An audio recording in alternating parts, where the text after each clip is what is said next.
Halo guys, balik lagi sama Abang Frank. Gimana kabar teman-teman hari ini? Baik-baik aja ya kan? Nah, di video kali ini kita bakalan ngelanjutin lagi pembahasan alur cerita Donghua Transformasi Bintang part 10 ya guys ya. Dan di bagian kali ini kita udah masuk ke season 4 di bagian keduanya. Dan buat teman-teman yang baru gabung, Abang Frank saranin nonton dulu pembahasan bagian-bagian sebelumnya. Linknya udah ada di kolom deskripsi. Oke lah guys, nggak usah kebanyakan drama lagi di awal video. Langsung aja simetriskan posisi rebahan kalian. Inilah waktunya kita baku hantam.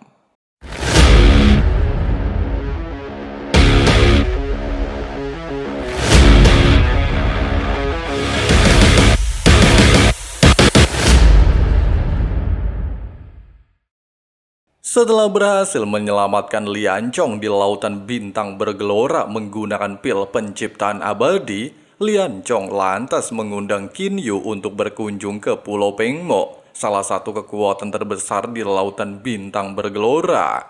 Dalam perjalanan menuju pulau tersebut, Kinyu memperoleh pengetahuan baru mengenai dunia binatang suci.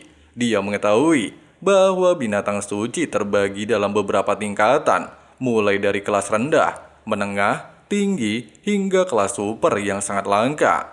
Binatang suci tingkat tinggi memiliki memori warisan, yaitu ingatan leluhur yang diwariskan secara temurun-temurun.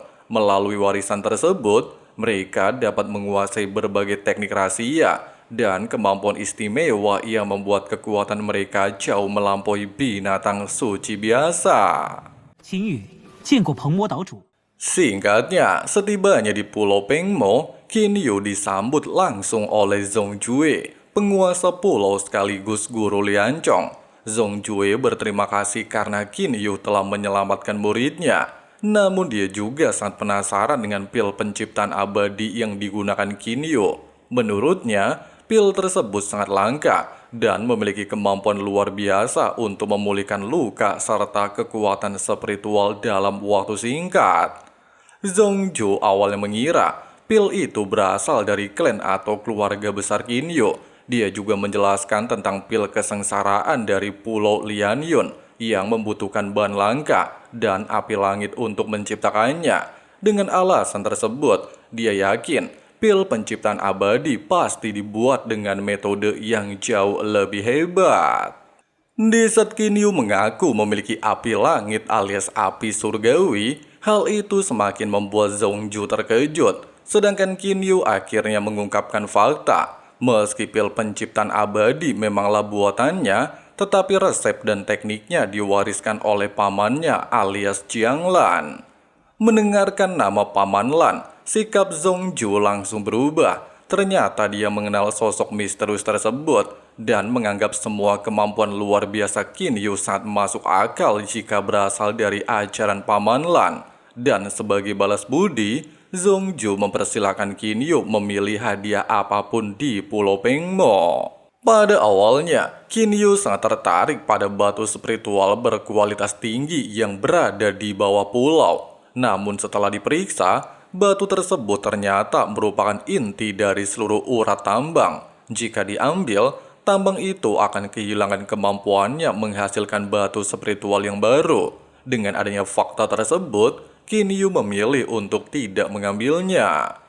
Bersamaan dengan hal tersebut, Kinyu menerima kabar menggembirakan melalui giok komunikasi, di mana Hou Fei dan Heiyu alias Yohei berhasil melewati kesengsaraan dan menembus ranah Daceng. Mendengarkan berita tersebut, Kinyu merasa sangat gembira dan memutuskan untuk segera menemui kedua sahabatnya. 告辞了。 Sementara itu di faksi Kingsu dari aliran dunia abadi, seluruh anggota masih berusaha mendapatkan diagram pemecah langit, sebuah harta berharga yang menjadi incaran banyak kekuatan besar. Untuk mendapatkan diagram tersebut, Ming Lian dan para ahli dunia abadi berencana merebut bagian yang dimiliki dunia iblis. Mereka bahkan melancarkan serangan ke istana Lian Yu demi memaksa pihak iblis menyerahkan harta tersebut. Namun ketika situasi hampir berpihak kepada mereka, seorang ahli yang sangat ditakuti muncul. Sosok itu adalah Wu Gongsu, salah satu ahli terkuat di lautan bintang bergelora. Menyadari dirinya bukan lawan yang sepadan, Ming Lian memilih mundur bersama pasukannya daripada mengambil resiko bertarung secara langsung. Pasca kejadian tersebut, para iblis mulai menyusun rencana baru. Meskipun telah memiliki satu diagram pemecah langit, namun mereka masih berambisi untuk mendapatkan diagram kedua, sehingga bisa mendapatkan peluang lebih besar di alam Niang nantinya.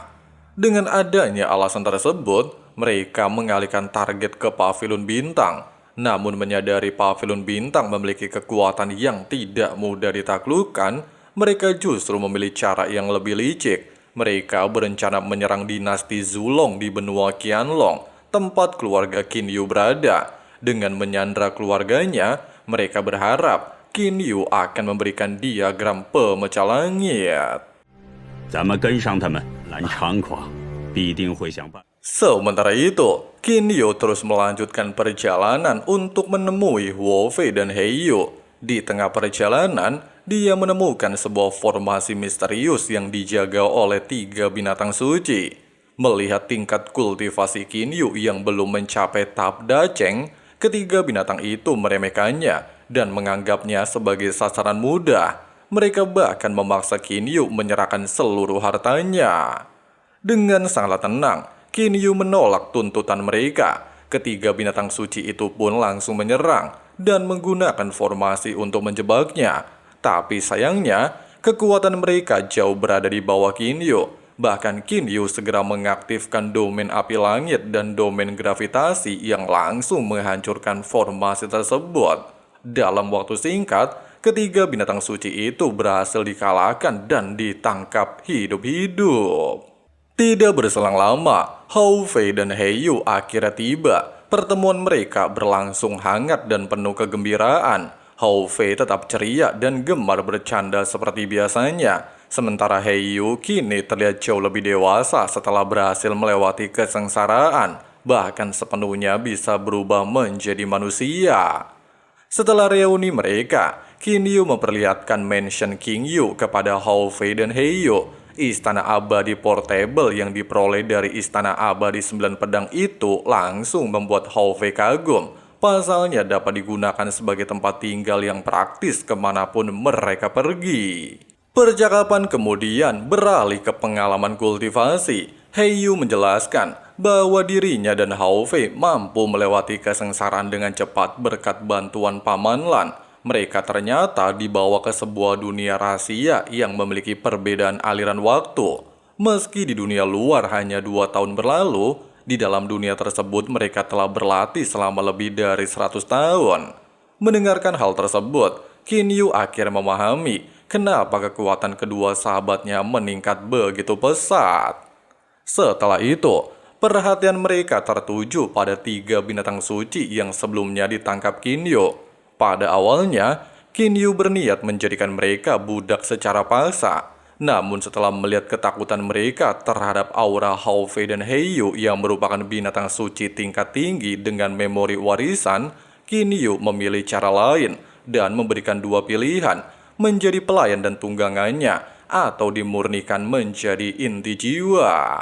Merasa takut dengan ancaman tersebut dan menyadari perbedaan kekuatan yang sangat besar, ketiga binatang suci itu akhirnya menyerah dan bersedia menjadi pengikut Qin Yu serta kedua sahabatnya. Namun sayangnya, suasana tenang itu tidak berlangsung lama. Qin Yu tiba-tiba menerima kabar darurat bahwa ibu kota dinasti Zulong di benua Qianlong sedang diserang musuh misterius. Mendengarkan berita tersebut, Qin Yu menyadari serangan itu kemungkinan berkaitan dengan perebutan diagram pemecah langit yang tengah mengguncang lautan bintang bergelora. Tanpa membuang waktu, Qin Yu dan kedua sahabatnya segera berangkat menuju benua Qianlong. Singkat cerita, setelah kembali ke dinasti Zulong bersama Hou Fei dan He Yu, Qin Yu disambut oleh pemandangan yang sangat menyedihkan.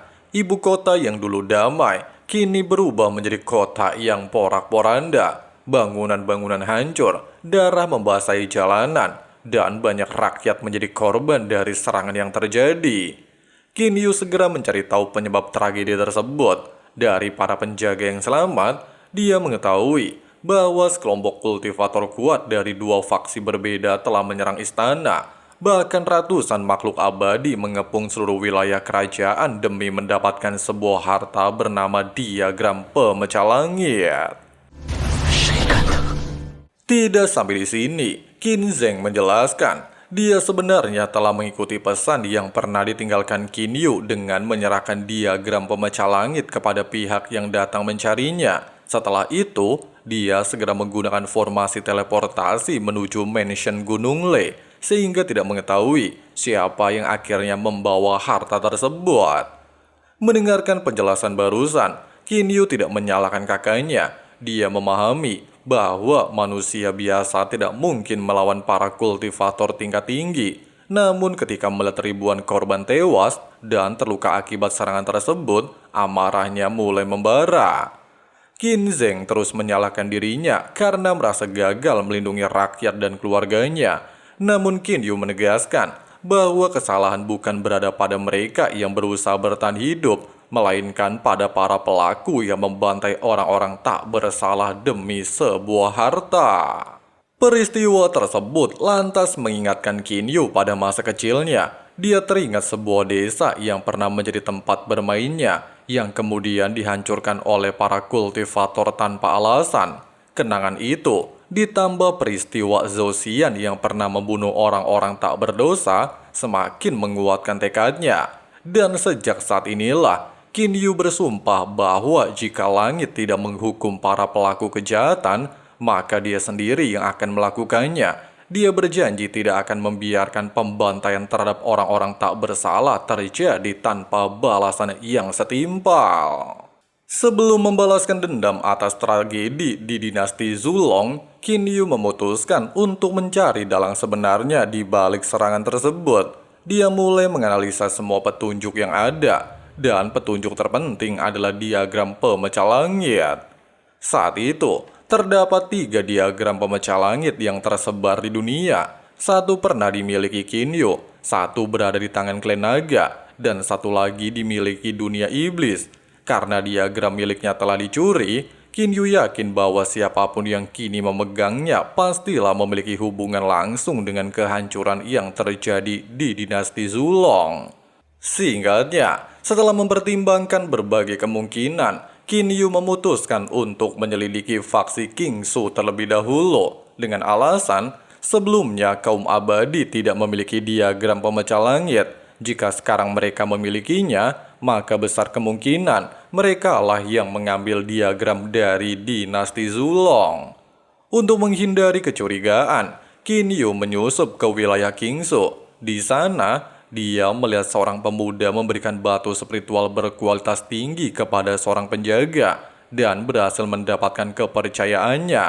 Dari percakapan tersebut, Qin Yu memperoleh informasi penting bahwa para ahli dunia abadi sedang berkumpul untuk menjaga sebuah harta berharga peninggalan Kaisar Abadi.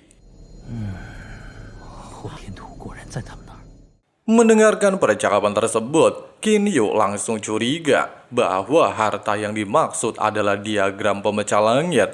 Namun sebelum sempat menyelidiki lebih jauh, situasi mendadak kacau. Pemuda tersebut tiba-tiba berubah wujud menjadi Wu Hei, seorang ahli dari dunia iblis, lalu membunuh sang penjaga. Tindakannya jelas membuat seluruh faksi gempar. Para kultivator Kingsu segera mengejarnya, tetapi Wu Hei berhasil melarikan diri tanpa tertangkap. Sementara itu, Hao Fei mengusulkan cara yang sederhana, menemukan para pelaku dan langsung membunuh mereka. Namun Qin Yu memahami bahwa situasinya jauh lebih rumit. Musuh yang mereka hadapi adalah Wu Kongshu dari dunia iblis dan Ming Lian dari dunia abadi, dua ahli yang memiliki kekuatan luar biasa. Jika menyerang secara langsung, peluang kemenangan mereka sangatlah kecil. Dengan alasan tersebut, Qin Yu memilih menggunakan strategi yang lebih cerdas. Dia menyadari bahwa hubungan antara dunia abadi dan dunia iblis sebenarnya sangat rapuh. Meskipun saat ini kedua pihak bekerja sama untuk memburu diagram pemecah langit, mereka tetap saling curiga dan menyimpan permusuhan satu sama lain. Jika konflik di antara mereka dapat diperbesar, kedua kubu pasti akan saling bertarung, dan dia bisa memanfaatkan kekacauan tersebut untuk mencapai tujuannya.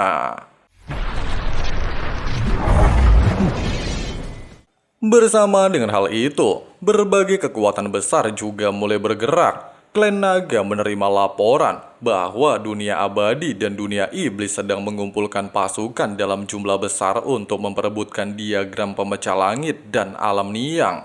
Meski mengetahui situasi tersebut, Klan Naga memilih untuk tetap netral dan mengamati dari kejauhan. Mereka menunggu hasil pertarungan sambil mencari peluang untuk memperoleh keuntungan jika kesempatan muncul. Sementara itu, para petinggi dunia iblis sedang diliputi kemarahan setelah mengetahui bahwa faksi Kingsu dan Ming Lian berhasil mendapatkan salah satu diagram pemecah langit, sehingga beberapa ahli bahkan mengusulkan serangan besar-besaran untuk menghancurkan faksi Kingsu. Namun sayangnya, sebelum keputusan itu diambil, sebuah insiden tak terduga terjadi. Seseorang tiba-tiba menerobos masuk ke istana Yinyu dan menuduh Wu Hei sebagai pembunuh seorang tetua penting faksi Kingsu. Orang misterius tersebut menggunakan api surgawi ungu yang sangat kuat, sehingga semua orang mengira dia berasal dari dunia abadi. Tuduhan itu langsung memperburuk hubungan kedua belah pihak. Wu Hei sendiri tidak mengerti karena dia tidak pernah melakukan pembunuhan tersebut.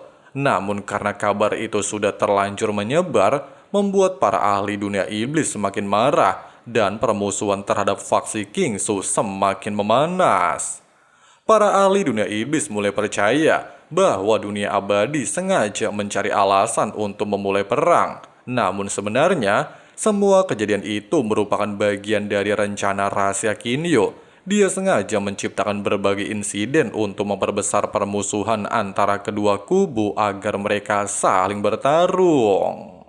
Sementara para tetua Kingsu terus mendesak pembalasan, situasi semakin mendekati perang terbuka. Dari kejauhan, Kinyu, Hao Fei, dan Heiyu hanya mengamati. Mereka menunggu saat yang tepat untuk mengungkap pelaku sebenarnya di balik tragedi dinasti Zulong. Setelah perang besar antara dunia abadi dan dunia iblis pecah, seluruh benua Tenglong berubah menjadi medan pertempuran yang dipenuhi darah dan kehancuran. Konflik yang awalnya dipicu oleh perebutan diagram pemecah langit, kini berkembang menjadi perang besar yang melibatkan para ahli terkuat dari kedua kubu. Di garis depan, Wukongsu, Raja Iblis Darah yang sangat ditakuti, memimpin pasukan dunia iblis melawan para kultivator dunia abadi. Pertempuran sengit pun terjadi. Sui Yuyang dan Lan Bing maju menghadapi dua tetua iblis, sementara para ahli lainnya bertarung melawan musuh masing-masing. Di tempat yang sama, Li Yuan dan Wang Lian yang telah bermusuhan selama 500 tahun akhirnya bertemu di medan perang dan bertarung habis-habisan demi mengakhiri dendam lama mereka. Di tengah-tengah pertempuran, Ming Lian mencoba membujuk Wukongsu untuk menghentikan perang demi menghindari korban yang lebih besar. Namun Wukongsu menolak, pasalnya pembunuhan justru menjadi bagian dari jalur kultivasinya. Ketika posisi dunia abadi semakin terdesak, Ming Lian memerintahkan seluruh pasukannya mundur ke dalam formasi ilusi Xian, pertahanan terkuat faksi Kingsu. Di dalam formasi, para pemimpin dunia abadi menyimpulkan bahwa tujuan utama dunia iblis adalah merebut diagram pemecah langit yang berada di tangan Ming Lian. Untuk menghindari resiko, Ming Lian diam-diam menyerahkan diagram tersebut kepada murid kepercayaannya alias Sanko.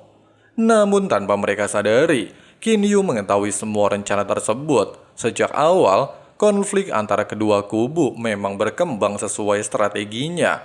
Kinyu terus mencari cara untuk memperbesar permusuhan antara dunia abadi dan dunia iblis. Bersama Hao Fei dan Heiyu, Kinyu kemudian menyusup ke istana Yinyu. Dengan menggunakan identitas Master Tianho, dia menyerang para penjaga menggunakan api surgawinya dan berpura-pura sebagai ahli dari dunia abadi. Kekacauan itu pun memaksa Wukongsu meninggalkan medan perang untuk kembali ke markasnya.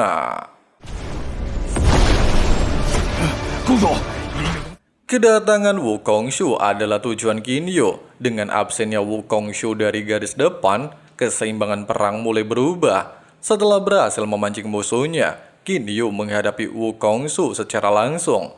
Meski telah menggunakan domain gravitasi dan teknik pedang yang kuat, dia tetap kalah karena perbedaan kekuatan yang terlalu jauh. Tapi untungnya, Qin Yu berhasil melarikan diri memasuki mansion King Yu. Meskipun gagal menang, Qin Yu memperoleh banyak pemahaman baru dari pertarungan tersebut dan mulai merasakan tanda-tanda datangnya kesengsaraan untuk menerobos ranah Dajeng. Dia kemudian melakukan kultivasi tertutup selama 5 bulan. Dalam periode waktu tersebut, perang terus berlanjut. Qin Yu juga mulai menjalankan langkah berikutnya dengan membocorkan rahasia alam Niang kepada Zhongzhou. Dia berharap seluruh pihak dapat bekerja sama memasuki warisan mistik immortal Niang di masa depan.